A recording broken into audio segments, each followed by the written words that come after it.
up, the United Nations Environment Assembly have agreed on 16 resolutions and decisions at the end of its first meeting in Nairobi, Kenya. The decisions cover environmental rule of law to the UNEP program of work and budget. Our correspondent, Ayola Kasim, reports. This important resolution that has been introduced to this assembly, I see no objection, so we have a resolution on marine plastic debris adopted. One by one, the draft decisions and resolutions were adopted. Delegates made decisions on issues ranging from chemical waste management to wildlife protection.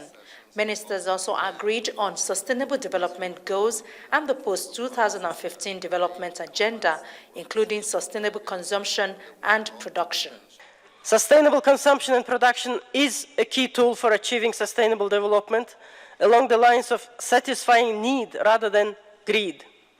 An urgent shift to sustainable consumption and production patterns is needed, including through awareness raising and education, with the developed countries playing a leadership role.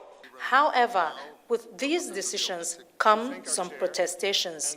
As a result of this deeply flawed process, coupled with very weak access to information policies recently issued by UNEP, it is looking increasingly likely that instead of UNEP taking a forward step on this matter of stakeholder engagement and participation, we are endangering the right of participation, and we are violating the essential principle of non-regression.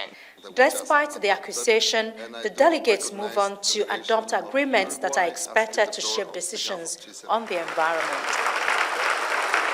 The United Nations Secretary General, who witnessed the closing sessions with the Kenyan president, acknowledged the fact that the work of the Assembly, although necessary, is not an easy task. There are many vested interests and entrenched attitudes that will stand in your way. You will have to advocate hard with your counterparts in finance, energy, agriculture, and trade. But whenever you need inspiration, just look at the advances of the past 4 decades. The arguments for environmental sustainability are compelling. We should make certain that we match our funds to the ambitious new goals that we have set ourselves. And we should remember the value of continuity. Let the unfinished business of the MDGs be done, even in the new dispensation that we have adopted for ourselves. So that is the end of a historic week and indeed a long day for delegates. It has been 5 days of intensive deliberations, politics, and in some cases, sleepless nights. Now, delegates are expected to leave Nairobi and urge their government to make good the agreements they have reached here towards a life of dignity for all.